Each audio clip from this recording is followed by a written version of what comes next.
Hi, my name is Judith Garten, and I'm glad to reach out to you to tell you about what I'll be presenting at the conference.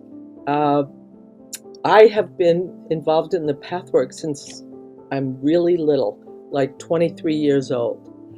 Uh, I got to meet Eva, worked in her process group, uh, was on one of the first intensives as an apprentice, and I got to experience the guide firsthand. So my commitment has been for a really long time to this particular work, this beautiful, remarkable work that really does help you remove the obstacles to your own divine self,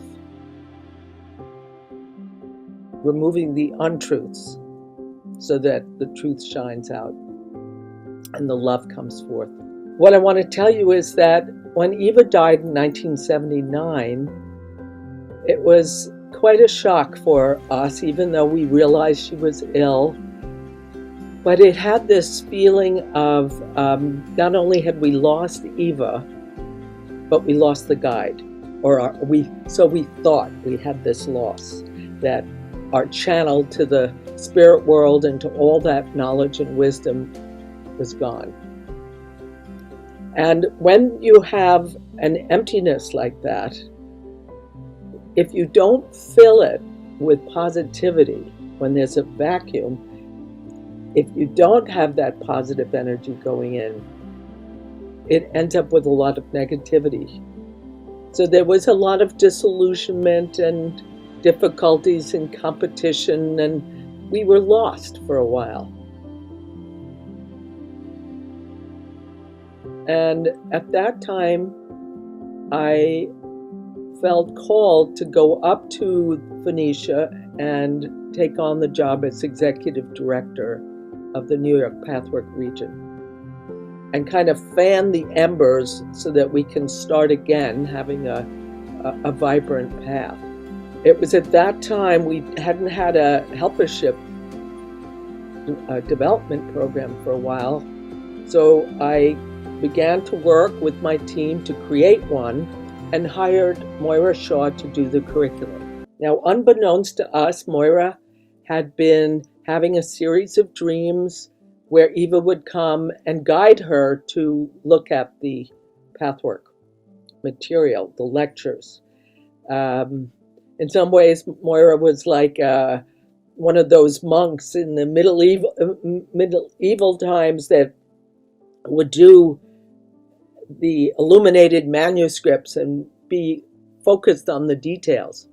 Well, her consciousness was like a magnet, and it just created, you know how iron filings, if you put a magnet on top of iron filings, it creates a design.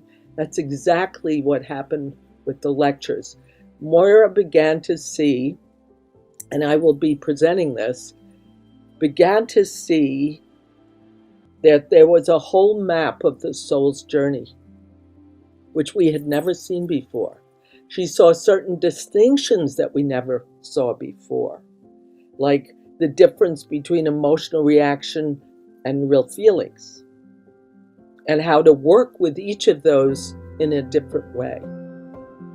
She could find things about how we work with judgments, the different spheres of consciousness, these three spheres that delineate how you work with someone in each of these spheres.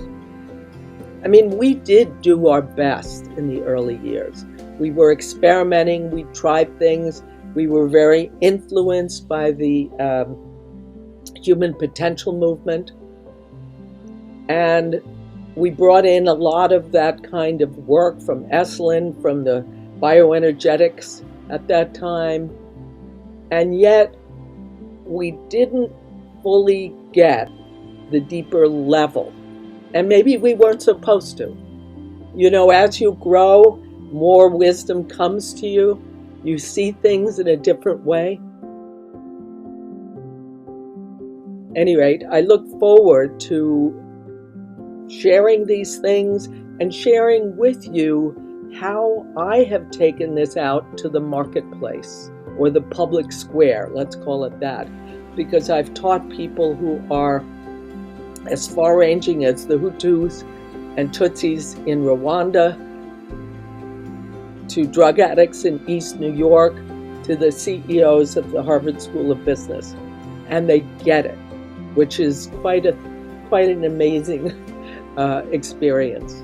So I look forward to meeting each of you, and thanks for listening.